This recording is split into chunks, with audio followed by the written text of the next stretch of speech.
Boa noite.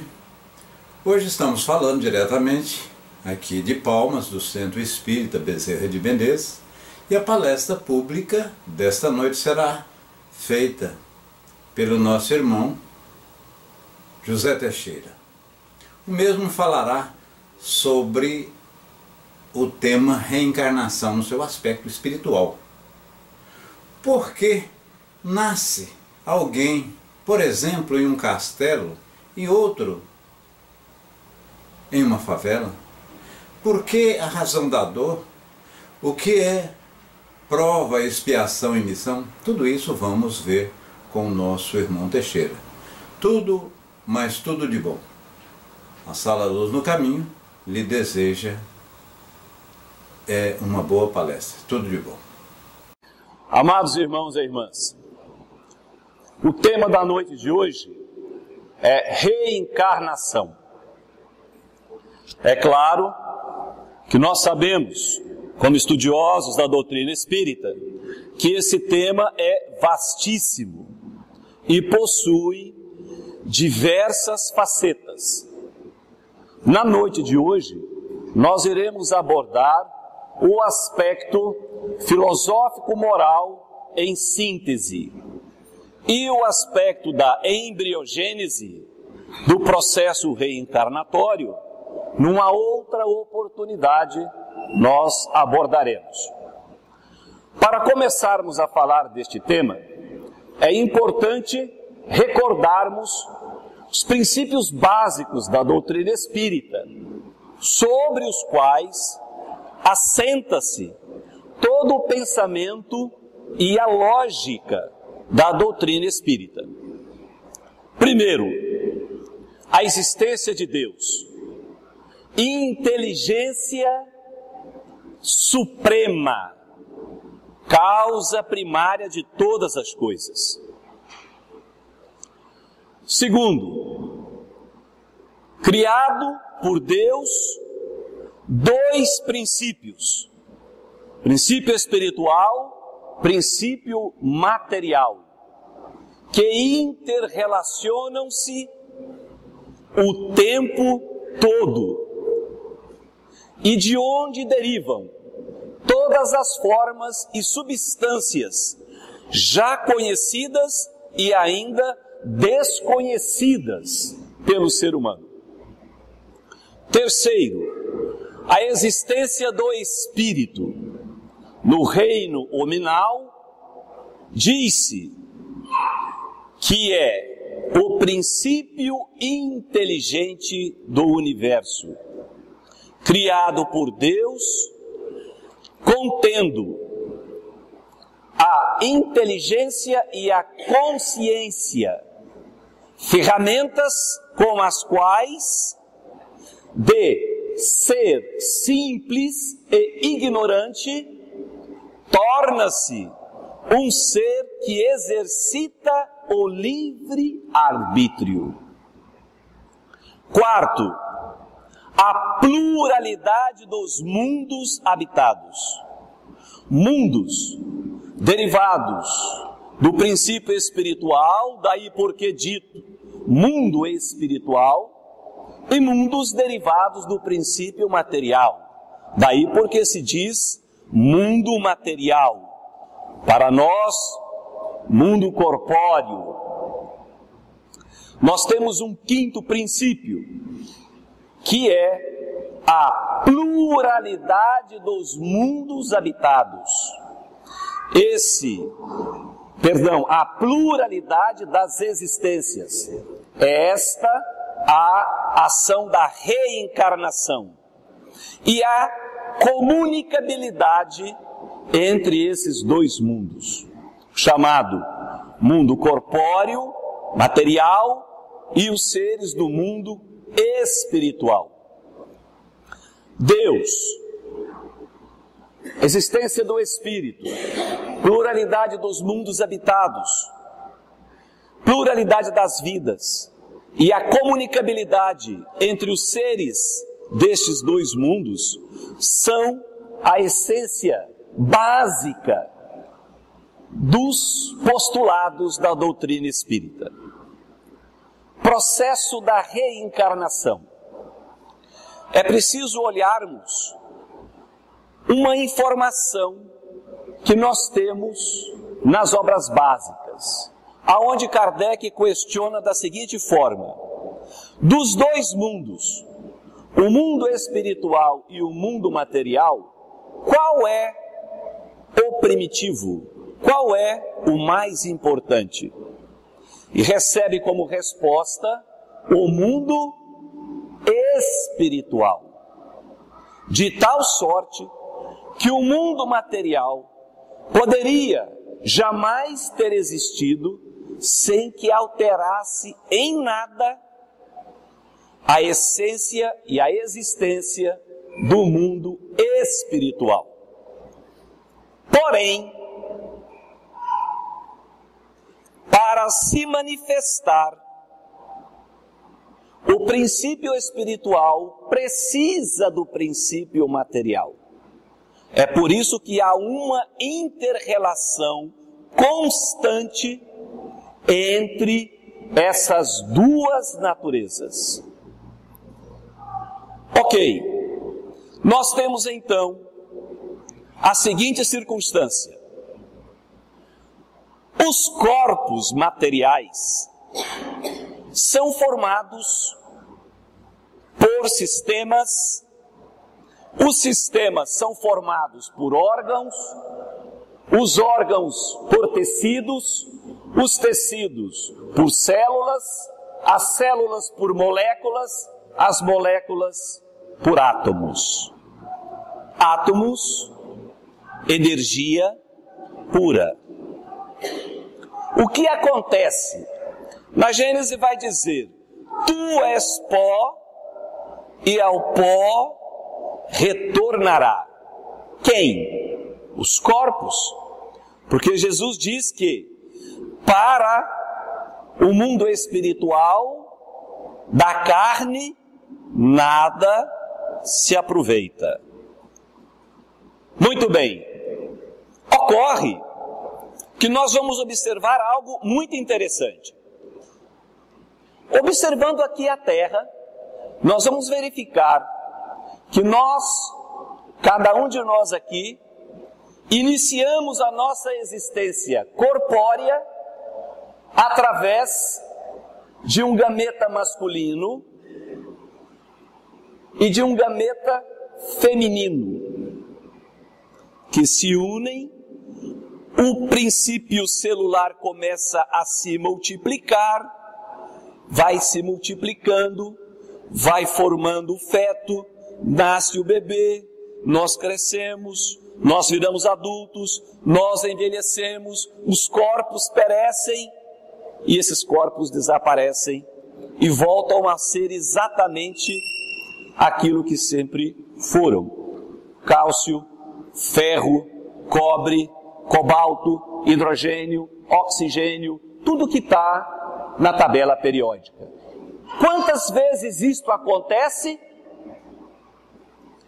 Indefinidas vezes. Indefinidas vezes, estes mesmos átomos formam moléculas e formam células num ciclo ininterrupto. Creio que isso está claro para todos nós, porque não são moléculas novas, átomos novos que vêm de fora para formar corpos aqui. São os mesmos que vão da terra ao homem através dos vegetais e dos animais na sua alimentação constante, depois retorna à própria terra. Amados, qual foi a pergunta que Kardec fez? O que é mais importante? O que é o primitivo? O mundo espiritual ou o mundo material? A resposta foi: o mundo material ou espiritual? Espiritual. Ora, se no mundo material é um constante viver e reviver de átomos, moléculas, células, tecidos.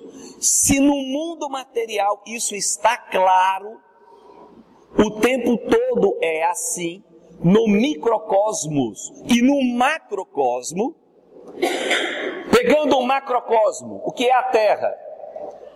Um aglomerado de minerais. Ela existia há aproximadamente 6 bilhões de anos.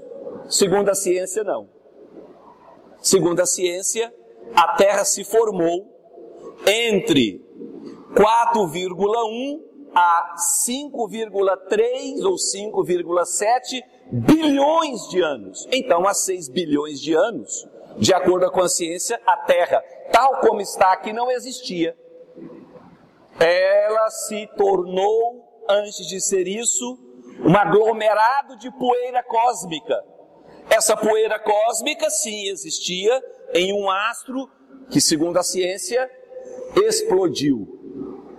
Formou, então, novos sistemas. A matéria, então, no microcosmo e no macrocosmo, está sempre se reciclando, se transformando. Muda a forma, mas não muda a essência.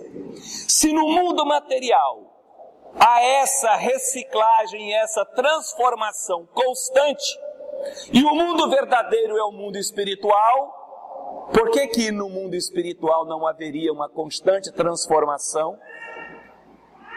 O processo da reencarnação, filosoficamente e moralmente falando, nos diz a doutrina espírita, e os evangelhos de Jesus, e o Velho Testamento, e a Torá, e o Mahatma Gandhi, e tantas outras literaturas espirituais espalhadas pelo globo, vão dizer exatamente isso.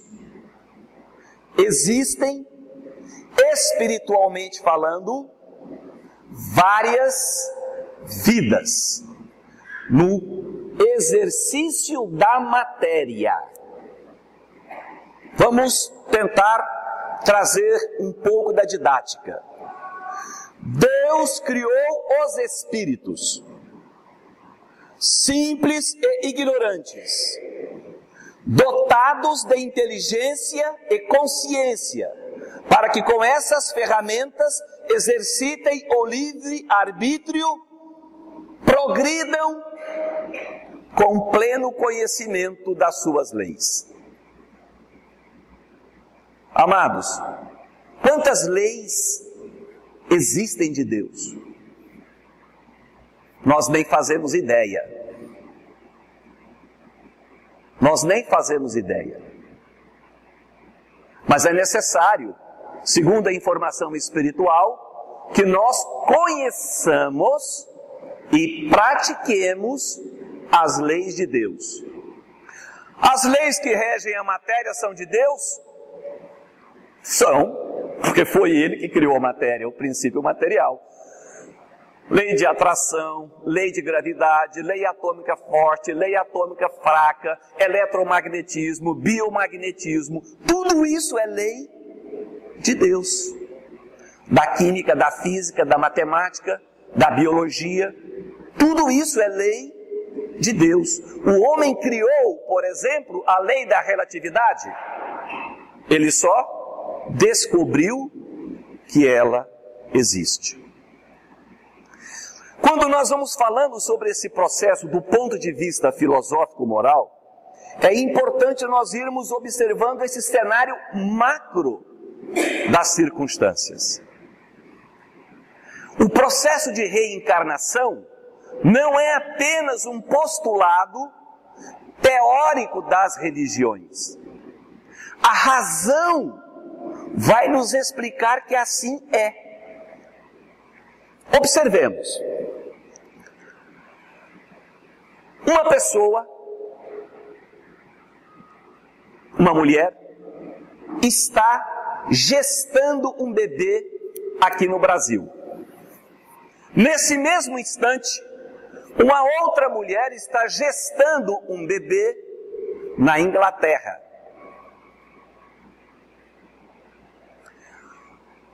Ora, nós precisamos compreender, quando nós nos colocamos na condição de seres religiosos e que colocamos eu acredito em Deus, algumas coisas sem as quais Deus não seria Deus.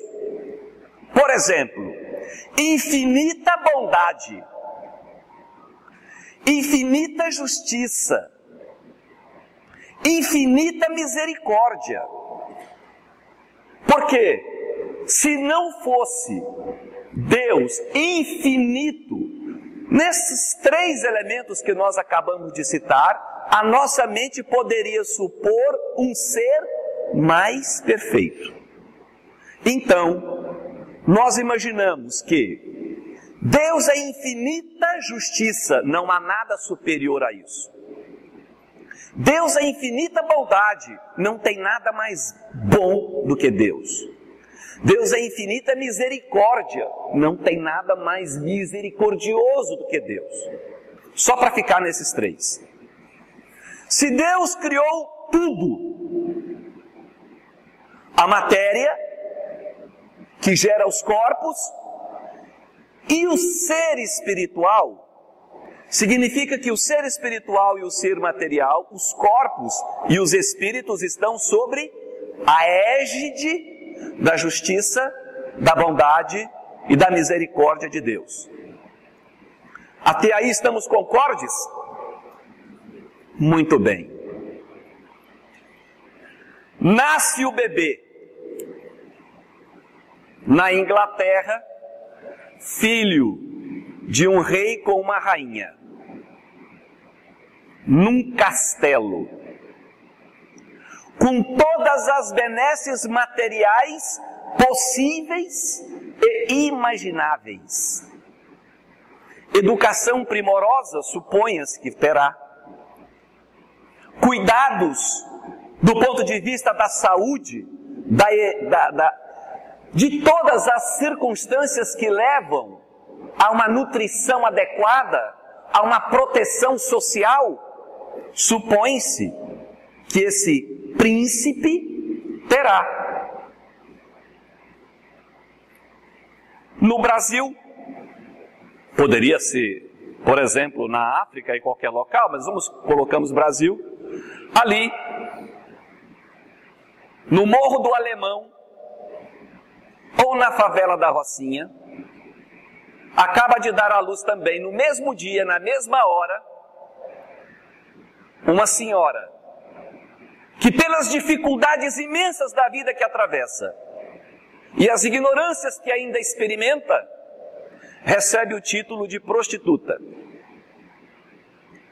O pai daquela criança, um dentre vários traficantes que com ela haviam coabitado, que ela não sabe nem qual deles é. Não tem trabalho, não tem cultura, não tem sequer um lar.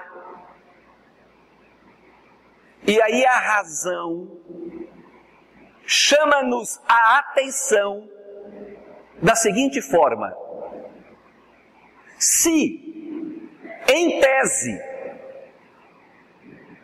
Deus cria o espírito na hora que cria o corpo, então ele não existia antes, e esse espírito viverá uma única vez, e vivendo esta única vez, ele será selecionado à esquerda se cometeu desatinos, biblicamente falando, os pecados, à direita se agiu bem e não cometeu desatinos, e ponto final. Perguntamos: o que haverá feito esta primeira para nascer num palácio? E o que haverá feito esta segunda para nascer numa condição tão deplorável? A primeira alma com todas as circunstâncias possíveis, para que pratique o bem, seja bem educado, seja nutrido, tenha uma família que o dê amor, carinho, afeto, respeito, e o outro, nessas circunstâncias que a gente já imagina, como será a sua nutrição? Que carinho, que afeto, que amor que terá? Que guarida de lar terá? Que circunstâncias de habitação ele terá? Esta é a primeira pergunta. Onde a justiça de Deus? Onde a misericórdia de Deus? Onde a bondade? Todavia, desde há mais ou menos 4.200 anos antes de Cristo, caldeus, chamados adoradores de fogo, os essênios e os egípcios já diziam-nos: não é assim que funciona. Deus cria as almas, mas elas terão tantas quantas forem as oportunidades para viverem, aprenderem, progredirem e evoluírem. Durante milênios, esta circunstância ficou como uma questão de dogmas, de culturas e de religiões. Até que em 1853, 54, 55, eclodiu no mundo inteiro, simultaneamente, as vozes do além, dos chamados mortos, que vieram dizer aos homens, aqui na carne, àquela época, vivos, e que, registrado em livro, ficou para todos nós e para a posteridade, que todos aqueles ensinos que até então eram ditos de dogmas de uns e de outros, é a verdade absoluta. Primeiro, porque é uma informação espiritual.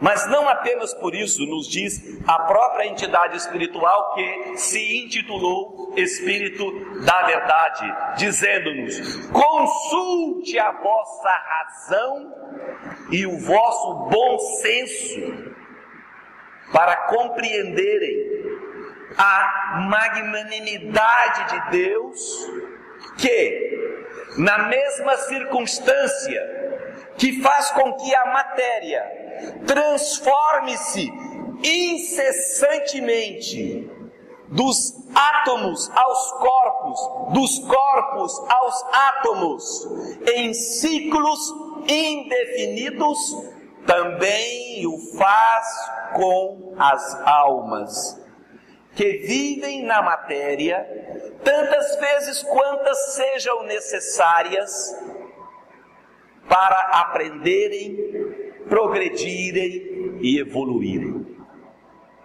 Neste prisma, a doutrina espírita nos diz que, didaticamente, pode-se dizer que são 3 as naturezas deste progresso e evolução aqui na Terra. 3. Primeiro, expiação. Segundo, provas. Terceiro, missão. Mas, para nós que estudamos o Livro dos Espíritos, o Evangelho segundo o Espiritismo, a Gênese, o céu e o inferno e o Livro dos Médiuns, para todos nós que estudamos essas obras, vai realçar uma coisa espetacular,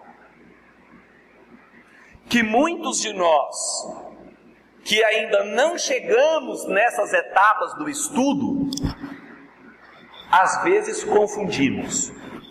Diz uníssono todas essas obras: Deus é um Deus de amor. Não é um Deus de punição, não é um Deus de castigo, é um Deus de amor. Amor, não é castigo. Aí as pessoas às vezes me dizem assim, nos grupos de estudos e nas palestras: mas espera aí, a tal da expiação não é um castigo? Observemos uma situação. Disse ainda há pouco que Deus criou uma infinidade de leis. Exemplo, nós temos a lei de gravidade. Se eu pegar esse microfone, jogar esse microfone para cima e ficar quieto aqui, ele vai cair aonde? Na minha cabeça. Aí eu digo: Deus me castigou porque eu joguei o microfone para cima. Não, Deus não me castigou. Deus criou uma lei, chamada lei da gravidade. Tudo que eu jogar para cima vai fazer o quê? Cair. Quando a gente aprende isso, nós estamos vendo que aquele negócio que eu joguei para cima vai cair na minha cabeça, não é porque Deus está lá, de barba, cajado na mão, jogando o negócio na minha cabeça. É porque Ele estipulou uma lei. E quando nós descumprimos essa lei, nós vamos ter uma consequência. Toda causa gera um efeito. É isso. Então, quando nós falamos desse primeiro momento da reencarnação na Terra, chamado expiação, o que é a expiação? Expiar é jogar para fora. Tá certo a etimologia? Expiar é jogar para fora, tirar para fora. Tirar o quê? Aquilo que não é bom. Então muitos de nós estamos na Terra por expiação. Fazendo o que na expiação? Fizemos escolhas equivocadas, contrárias às leis de Deus, colhemos então um fruto. Qual fruto? Joguei o microfone para cima, o microfone vai cair na minha cabeça. Algumas pessoas dizem assim: mas como é que é essa questão de não cumprir bem a lei de Deus no caso da expiação? Que leis são essas? Ora, nós temos várias, nas mais diversas religiões, desde que o homem está sobre a face da terra. Mas para nós cristãos, judaicos, vamos pegar as 10 que estão na tábua da lei. Amar a Deus, amar ao próximo como a si mesmo, não roubar, não matar, não adulterar, não mentir, não fofocar. Caramba, essas leis estão aí? Estão. Desde antes de Jesus Cristo. Não fofocar, não levantar falso testemunho, não mentir, não blasfemar, não roubar, não corromper, não ser corrompido. E elas estão aí? Estão. Há milhares e milhares de anos. E quando eu adultero? Rita, tu cometeu, eu cometi, qualquer um cometeu uma grande besteira. Quando a gente adultera, a gente joga o microfone para cima. Ele vai cair na cabeça de quem? Na de quem jogou. É porque Deus está castigando? Não. É porque Ele disse: olha, espiritualmente tem uma lei. Chama não adulterar. Aí eu chego para minha irmãzinha e começo a fazer uma fofoquinha sobre o Casa Grande. Ela pode dar vazão a isso ou pode parar. Meu irmão, peraí, tu é espírita, camarada. Tu não está sabendo daquela leizinha que está lá, que Jesus disse: eu não vim derrogar a lei, mas fazê-la cumprir. Então, quando nós vamos equivocando, nós vamos voltar para expiar esse tanto de coisa. Muitos de nós estamos aqui para expiar. Não estamos sendo castigados nem punidos. Nós só estamos tendo uma nova oportunidade de estudar para poder cumprir a lei. Mas outros de nós, uma grande quantidade, estamos de novo na Terra, no processo de reencarnação, para progredir, para evoluir, para aprender. Não é por expiação, é por prova. É uma palavra técnica, didática, só para separar esses grupos. Por exemplo, a pessoa, o ser, ele cumpriu.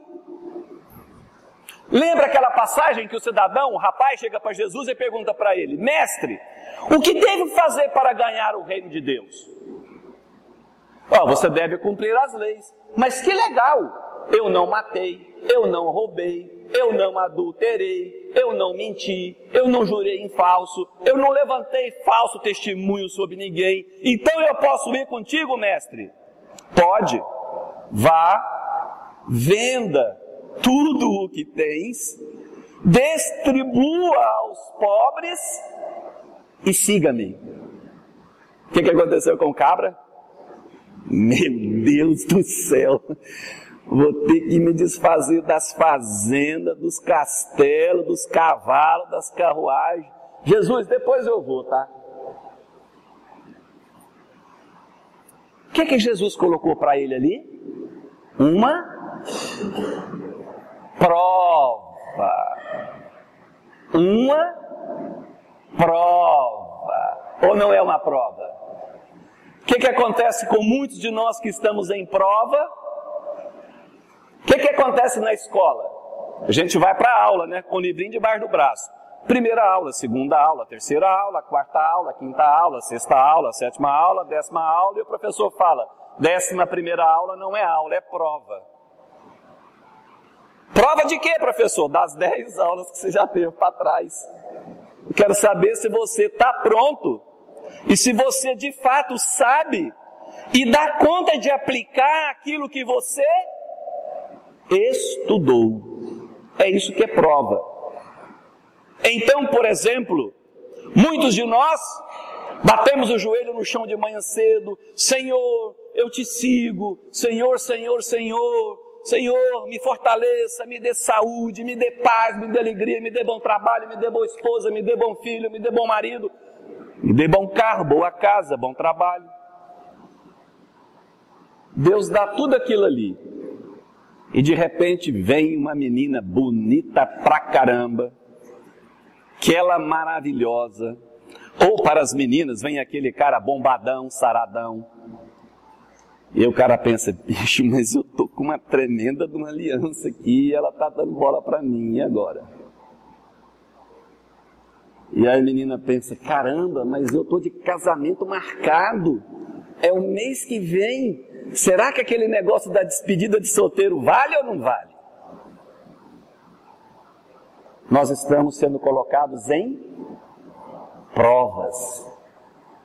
Não é porque nós estamos em expiação, nós estamos sendo colocados em prova. E aí? Caímos na tentação do adultério, da infidelidade, ou seremos fortes e superaremos essa circunstância? Porque digo, amados, nas minhas palestras, que o que está no Evangelho, o que está no livro dos Espíritos, no livro dos Médiuns, na Gênese, nas obras complementares, essas coisas não são apenas para cultura livresca, para decorar ensinos belíssimos e maravilhosos e tê-los na ponta da língua. Isso é para a gente saber o que fazer, como fazer e ter força para fazer aquilo que é certo. Porque diz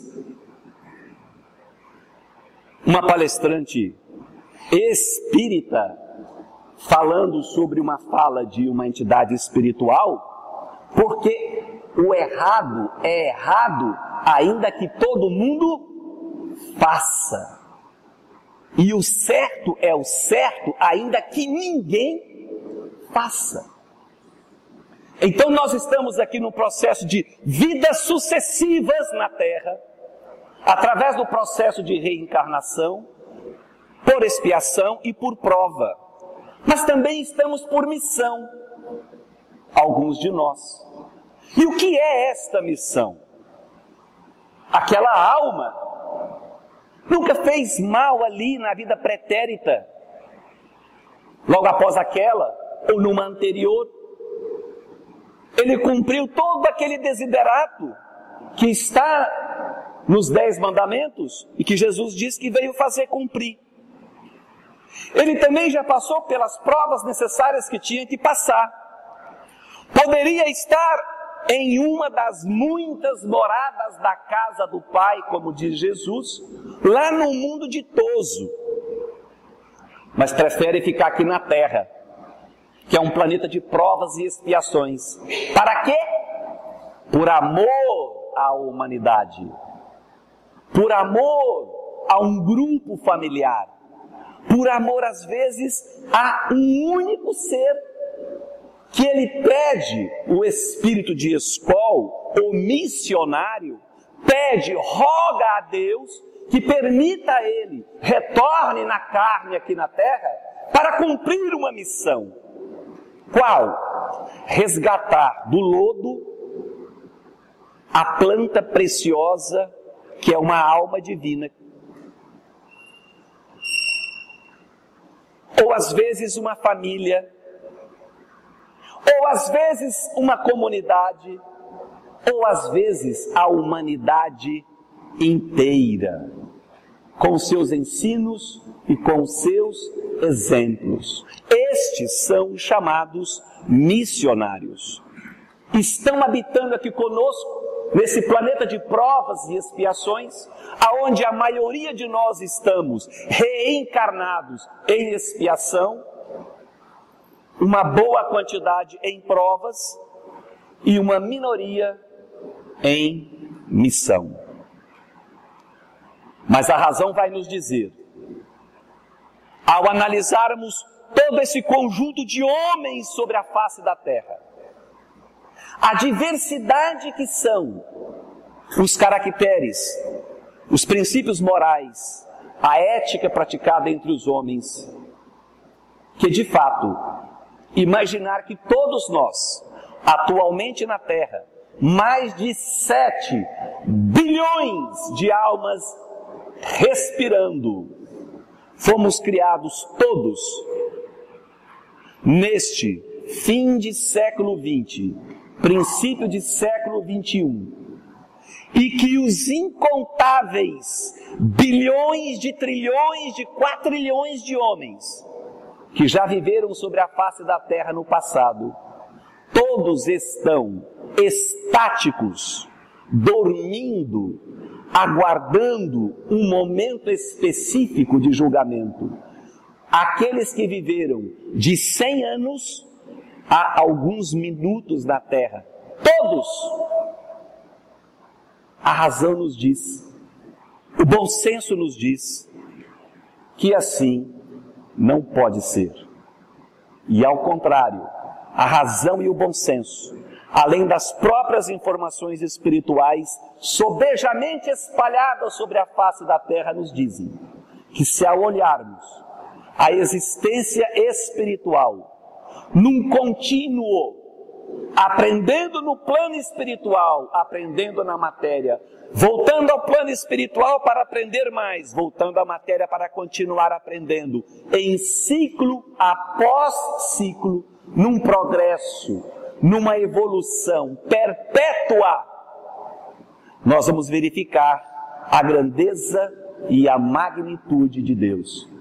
E aí, quando nós olharmos esses quadros, uma mulher grávida, tendo um bebê num palácio, e uma mulher grávida, tendo um bebê numa choupana, diremos de nós para conosco mesmo: a justiça de Deus, a misericórdia de Deus e a bondade de Deus derrama sobre todo o universo.